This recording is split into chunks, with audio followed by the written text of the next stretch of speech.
اس کے شروع کے اندر آپ کو ایک آیت ملتی ہے، قد سمع اللہ قول التی تجادلک فی زوجها وتشتکی الی اللہ واللہ یسمع تحاورکما واللہ سمیع علیم۔ حضرت خولہ رضی اللہ عنہ، خولہ بن ثعلبہ، نبی علیہ السلام کے پاس آئیں اور آ کر کہا کہ اللہ کے نبی، میرے خاوند نے مجھے یہ کہہ دیا ہے کہ تیری پیٹھ میرے ہاں اس طرح ہے جس طرح میری ماں کی پیٹھ ہے، یعنی تو مجھ پر حرام ہے۔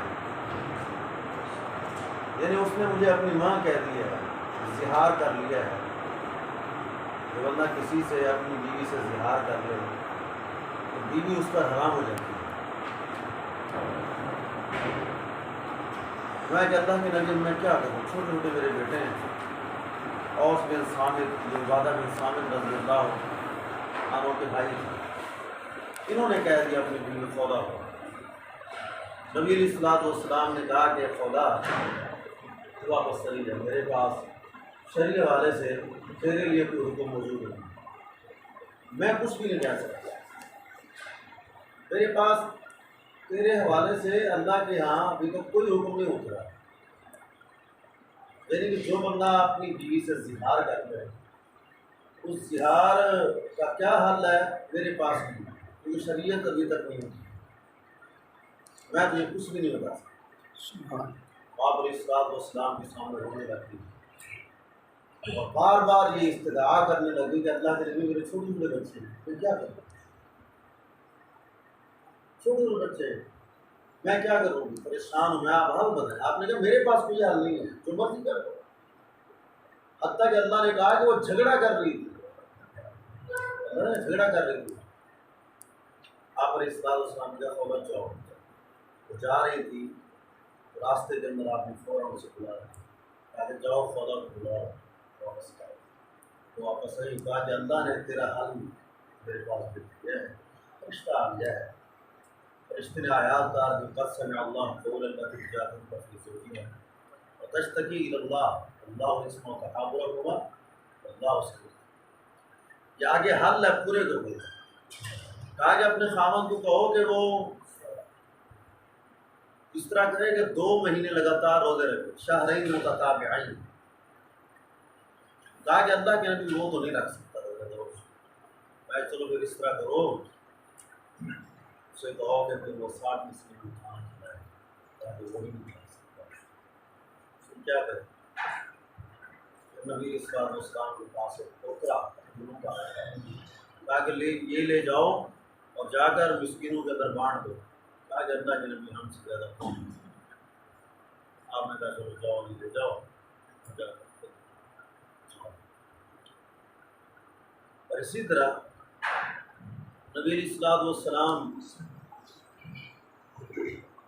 جب غزوہ بنو مصطلق پر پہنچے، آپ علیہ السلام کے حضرت عائشہ رضی اللہ عنہ، آپ کو پتا ہوگا کہ آپ علیہ السلام سفر سے پہلے پورا ڈالتے تھے، اور جس بیوی کا پورا نکلتا تھا اس کو اپنے ساتھ لے جاتے، اور اس دن حضرت عائشہ رضی اللہ عنہ پورا نکلا، حتیٰ کہ اس غزوے سے واپس آئے جب ایک جگہ پڑاؤ کیا، بڑا مشہور واقعہ ہے، حضرت عائشہ رضی اللہ عنہ قضاء حاجت کے لیے چلی گئی اور وہیں پر وہ لیٹ ہو گئی۔ صحابہ نے سمجھا کہ حضرت عائشہ رضی اللہ عنہ اس ہودج کے اندر موجود ہیں جو اونٹ کے اوپر رکھا جاتا تھا، کیونکہ پتلی سی تھی اور کمزور سی تھی، اتنا زیادہ بھاری بھرکم جسم نہیں تھا۔ کہا کہ شاید وہ موجود ہیں، تو وہ انہوں نے اٹھا کر ہودج کو اس کے اوپر رکھا، اونٹ کے اوپر رکھا، اور چل دیا قافلہ سارا کا سارا، حتیٰ کہ حضرت عائشہ آئی اور دیکھا ہے کوئی نہیں، اور آ کر وہیں بیٹھ گئی، حتیٰ کہ ان کی آنکھ لگی۔ طریقہ کار یہ ہوتا تھا کہ جنگ جو لشکر چلتا تھا، اس لشکر کے پیچھے ایک بندہ آتا تھا، لشکر میں سے اس لیے کہیں کوئی چیز تو نہیں گر گئی، وہ اس لیے پیچھے آتا تھا۔ حضرت صفوان بن معطل سلمی رضی اللہ عنہ یہ پیچھے سے آئے اور آ کر دیکھا کہ حضرت عائشہ رضی اللہ عنہ سوئی، نیند آ گئی، آنکھ لگ گئی، وہیں پر انہوں نے اونچی آواز کے ساتھ انا للہ و انا الیہ راجعون، حضرت عائشہ کی آنکھ کھل گئی، انہوں نے اونٹ بٹھایا اور وہاں پر بیٹھ لے کر چلے۔ دوپہر کا وقت تھا جب مدینہ کے اندر پہنچے تو بڑی فضا خراب تھی۔ عبداللہ بن ابی اس نے فضا خراب کی اور اس نے الزام لگا دیا نعوذ باللہ غداری کا حضرت عائشہ رضی اللہ عنہ پر، حتیٰ کہ آپ علیہ السلام پریشان ہو گئے، اتنا پریشانی جس کی حد نہیں ہے۔ حضرت عائشہ رضی اللہ عنہ خود بیمار ہو گئی اور اسی سازش کے اندر کچھ مسلمان بھی شامل ہو گئے۔ بندہ فتنے کے اندر مبتلا ہو ہی جاتا ہے، بعض اوقات حق پر ہوتے ہوئے تو صحابہ اکرام بعد شامل ہو گئے، ان کے بھی ایمان تھوڑے سے کمزور ہو گئے، حتیٰ کہ آپ علیہ السلام نے صحابہ اکرام سے مشورہ کیا اور بڑے مشاورت کے بعد حضرت عائشہ رضی اللہ عنہ کو پتہ چل گیا۔ ایک طویل واقعہ اگر میں سنانا چاہوں تو وقت کافی درکار ہے، کافی وقت درکار ہے، پتہ چل گیا ان کو، وہ بھی رونا شروع ہو گئی، پریشان تھی۔ تو آپ علیہ السلام حضرت عائشہ کے پاس گئے، کہا عائشہ میں نے تو تیرے بارے میں معلومات لے لی ہے، لیکن اگر واقعتاً اگر کوئی معاملہ بنا ہے تو استغفر اللہ و توب الیہ، استغفار کر، توبہ کر، اللہ معاف کر۔ تو حضرت عائشہ رضی اللہ عنہ بس روتی رہی، کوئی جواب نہیں دیا، حتیٰ کہ آپ کو تکلیف بڑی ہوئی، آپ علیہ السلام بڑے پریشان ہیں، وہی نازل نہیں ہو رہی، اب کیا کریں، وہی نازل نہیں ہو رہی، آپ کو فیصلہ نہیں کر پا رہے۔ حضرت حالانکہ کئی صحابہ اکرام نے، کچھ نے کہا کہ اللہ کے نبی آپ کو بیوی بھی چھوڑنی، کچھ نے کہا آپ کا نکاح اللہ تعالیٰ نے کیا، اللہ فیصلہ کرے گا، آپ اللہ پر چھوڑ دیجیے۔ حتیٰ کہ نبی علیہ السلام عائشہ رضی اللہ عنہ کے پاس بیٹھے تو آپ سے یہی بات کر رہے ہیں، تو آسمان سے فرشتہ آ گیا اور آپ علیہ السلام کی پیشانی پر پسینہ آ گیا۔ عائشہ فرماتی کہ میں نے دیکھا کہ آپ کا وحی آ رہی ہے اور میں نے سوچا کہ امید ہے اللہ تعالیٰ میری برات ہے، وہی ہے اللہ تعالیٰ نے سورۃ نور کے اندر آیات کا ان الذین جاؤوا بالافک عصبۃ، ساری کی ساری آیات اللہ نے حضرت عائشہ کو بری ذمہ قرار دی۔ آپ علیہ السلام خوش ہوئے، آپ علیہ السلام خوش ہو گئے۔ حضرت عائشہ کو ان کی ماں نے کہا کہ عائشہ اٹھ اور اللہ کے نبی کا شکریہ ادا کر۔ عائشہ نے کہا نہیں، میں ان کا شکریہ ادا نہیں کرتی، بلکہ جس نے میری برات کا اعلان کیا ہے میں اس کا شکریہ ادا کروں۔ تو پتہ چلا کہ اللہ کے نبی صلی اللہ علیہ وسلم جب تک وحی نہ آتی تھی آپ نہیں بولتے، جب تک وحی نہ آتی آپ علیہ السلام نہ بولتے۔ اور اسی طرح نبی علیہ السلام موجود ہیں، ابن مسعود کے ساتھ رضی اللہ عنہ، یہودیوں کا ایک قافلہ قریب سے گزرا، یہودی گزرے، انہوں نے مشورہ کیا کہ اس سے ہم سوال کریں، اگر یہ نبی ہوا تو یہ جواب دے دے،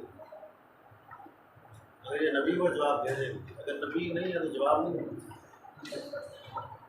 کہا کہ اے محمد صلی اللہ علیہ وسلم روح کیا ہے، روح؟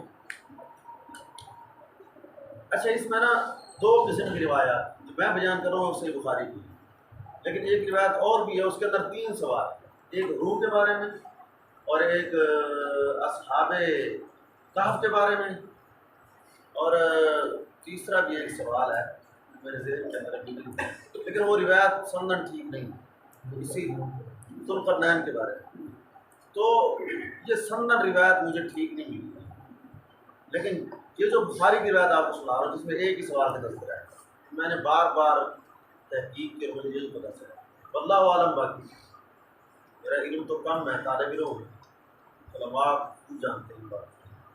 تو اس کے اندر ایک ہی سوال ہے صحیح بخاری کی، روح کے بارے میں آپ کیا جانتے ہیں؟ آپ علیہ السلام نے جواب نہیں دیا، ابن مسعود بھی انتظار کرتے رہے، وہ بھی انتظار کرتے رہے، حتیٰ کہ جب وحی آئی تو آپ نے کہا کہ وحی آنے کے بعد اللہ تعالیٰ نے خود وہ الفاظ سارے کے سارے دہرائے، یسألونک عن الروح قل الروح من امر ربی، یہ اللہ تعالیٰ کا حکم ہے۔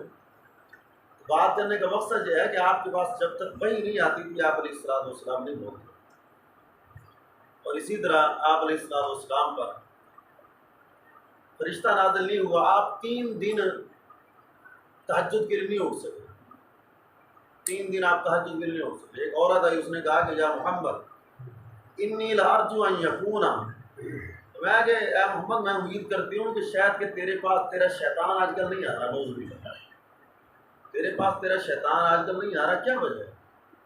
تو آپ علیہ السلام پر فرشتہ نازل ہوا اور اللہ تعالیٰ نے آیات اتاری, والضحیٰ واللیل اذا سجی, یہ سورت اتری.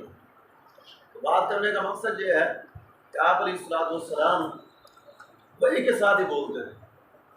اچھا, اگر آپ تحویل قبلے کو لے لیں, تحویل قبلہ, اس کو اگر نیند ہے نا, وہ بھائی کھڑا ہو جائے تاکہ نیند ختم ہو جائے, اس میں فائدہ ہو جائے گا, آپ کا نقصان نہیں ہوگا. آپ علیہ السلام کی خواہش تھی کہ قبلہ مسجد اقصی نہیں بلکہ بیت اللہ بن جائے. دوسرے پارے کے اندر یہ موجود ہے سارے کا سارا. تحویل قبلے کا تعلق کیا ہے دوسرے پارے کے اندر موجود ہے. آپ کی خواہش تھی کہ مسجد اقصی نہیں بلکہ بیت اللہ قبلہ بن جائے. آپ اس بات کو جانتے ہیں, اور پورا قرآن پاک کے اندر واضح طور پہ لکھا ہوا ہے کہ اللہ کے نبی صلی اللہ علیہ وسلم آسمان کی طرف دیکھا کرتے. وہ آیت کس طرح ہے؟ قد نرا تقلبک وجہک فی السماء فلنولینک قبلۃ ترضاھا.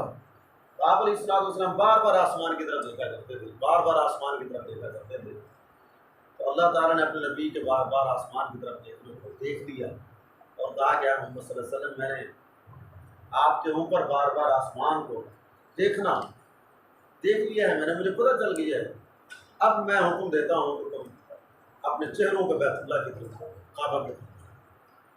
تو آپ علیہ السلام کی اتنا تھاٹی نہیں تھی کہ آپ علیہ السلام اللہ کے حکم کے علاوہ کچھ فیصلہ خود کر لیں. اگر فیصلہ کر سکتے آپ علیہ السلام تو سب سے پہلے آپ قبلہ چینج کر دیتے اپنے, کیونکہ آپ چاہتے یہ تھے کہ بیت اللہ کی طرف منہ کر کے نماز پڑھو. نہیں کیا جب تک وحی نہیں. وحی آئی اور اس وحی کے آنے کے بعد آپ علیہ السلام نے قبلہ چینج کیا. اور اسی طرح ایک لشکر گیا تھا, ذات الجیش لشکر, اس لشکر کے اندر حضرت عائشہ رضی اللہ عنہ موجود تھی. عائشہ رضی اللہ عنہ موجود تھی اس لشکر کے. لشکر نے پڑاؤ کیا اور پڑاؤ کرنے کے بعد حضرت عائشہ رضی اللہ عنہ کے پاس ایک ہار تھا, وہ ہار گم ہو گیا. ادھار بطور ادھار لیا تھا, ہار گم ہو گیا. تو حتیٰ کہ لیٹ ہو گئی, اتنا زیادہ لیٹ ہو گئی کہ پانی بھی ختم ہو گیا. تو حضرت عائشہ رضی اللہ عنہ حدیث سے بخاری کے حدیث ہے کہ آپ علیہ السلام کا سر میری ران پر تھا, آپ آرام فرما رہے تھے, پانی ختم ہو گیا, ہار نہیں مل رہا, لوگ ہار ڈھونڈ رہے, ہار ملے تو واپس جائیں. حتیٰ کہ پانی ختم ہو گیا, نماز کا وقت شروع ہو گیا. تو حضرت صدیق اپنی بیٹی کے پاس آئے, غصے ہوئے, سخت الفاظ کہے, اور ان کی پوک کے اندر پوک کے اندر یہاں اس طرح کر کے مارا, پوک کے اندر اپنی بیٹی, کہا کہ تیری وجہ سے ہم لیٹ ہوئے. اور عائشہ فرماتے ہیں کہ مجھے تکلیف بڑی ہو رہی تھی لیکن میں ہل بھی نہیں سکتی تھی کیونکہ اللہ کے نبی کا سر میری رام, میں بڑی پریشان ہوں, میں کیا کروں. حتیٰ کہ آپ علیہ السلام کی آنکھ کھلی. آپ علیہ السلام نے پوچھا کیا مسئلہ ہے, آپ پانی نہیں ہے. فرشتہ آ گیا اور فرشتے نے آ کر کہا اگر پانی نہیں ہے تو اللہ تعالیٰ کی طرف سے حکم ہے تیمم کا. سعید بن حذیر خوش ہو کے ابوبکر کے پاس آئے, کہا ابوبکر آپ کی آل کا ہم پہ بڑا حسن کہ آج عائشہ کی وجہ سے فرشتہ آیا اور آیت تیمم نازل ہو رہی ہے. اللہ نے آپ کی آل کی وجہ سے, آپ کی بیٹی کی وجہ سے ہم پر آسانی فرمائی, اس امت پر آسانی فرما دی. بات کرنے کا مقصد یہ ہے کہ آپ علیہ السلام کے پاس وحی آتی تو آپ بولتے تھے, اگر وحی نہ آتی تو آپ علیہ السلام نہیں بولتے. اور اسی طرح باقی عبداللہ بن سلام ہے رضی اللہ عنہ, آپ نے شاید سنا بھی ہے, میں نے پہلے شاید بیان کیا ہے. جب عبداللہ بن سلام نے سوالات کیے تھے, چند سوالات ہوئے تھے آپ علیہ السلام سے, اس نے کہا تھا کہ اگر یہ نبی نہیں ہے تو جواب نہیں دے سکتا, نبی ہے تو نبی نہیں ہے جواب نہیں دے سکتا. اس کے اندر ایک سوال یہی تھا نا کہ قیامت کے دن جنت کے اندر سب سے پہلی میزبانی جنتیوں کی کس چیز کے ساتھ ہو. یہ سوالات تھے چند. آپ علیہ السلام نے ان کے سوالوں کے جوابات دیے۔ ان کے سوالوں کے جوابات دینے کے بعد آپ نے کہا کہ عبداللہ مجھے تیرے سوالوں کے جوابات کا پتہ نہیں تھا، تیرے سوالوں کے جوابات کا مجھے پتہ نہیں تھا، لیکن عطا نے جبریل روحانی تھا، تو نے سوالات کیے، ویسے ہی اللہ کا فرشتہ نازل ہوا اور مجھے اس نے جوابات بتائے، اور جوابات بتانے کے بعد میں چل گیا، مجھے پتہ نہیں تھا۔ اور اسی طرح آپ اس واقعے کو لے لیں، معراج کے واقعے کو، معراج کے بعد آپ واپس آئے، وہ نا اسراء و معراج، اس کے بعد آپ واپس آئے نا، تو آپ سوالات ہوئے کہ اگر آپ واقعہ تن بیت المقدس گئے تو اس کے دروازے کتنے ہیں؟ تو آپ علیہ السلام کے سامنے وہ دروازے کر دیے، مدرسہ سامنے کر دیے، آپ اس کو دیکھتے رہو جواب بتاتے رہو، آپ اس کو دیکھتے رہو جواب بتاتے رہو۔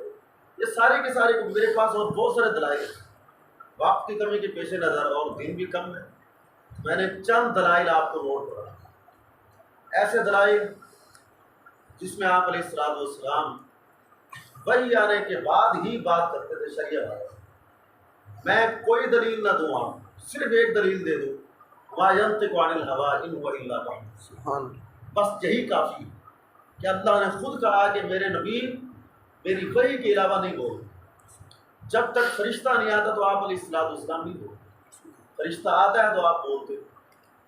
کئی واقعات ایسے ہیں، مثال کے طور پر نبی علیہ السلام نماز پڑھا رہے، میں آپ کے ساتھ یہ شیئر کر چکا ہوں شاید، آپ نے نماز کے اندر جوتا اتار دیے، صحابہ اکرام نے بھی اتار دی جوتے، نماز کے بعد پوچھا کہ اے صحابہ اکرام آپ کو کس چیز نے اس بات پر ابھارا، آمادہ کیا کہ جوتے اتارا؟ کہا کہ اللہ کے نبی آپ نے اتارے، کہا کہ میرے پاس تو فرشتہ آیا تھا، فرشتے نے کہا تھا کہ آپ کی جوتی کے اندر قدر ہے، میں نے تو اس لیے اتارا جوتا، آپ نہ اتارتے۔ آپ علیہ السلام نماز پڑھا رہے ہیں، آپ نہ اچانک آپ علیہ السلام پیچھے ہو گئے، پیچھے کی طرف پھر آگے ہو گئے، اپنی جگہ پہ چلے گئے، پھر نماز کے دوران آگے ہوئے پھر پیچھے ہو گئے۔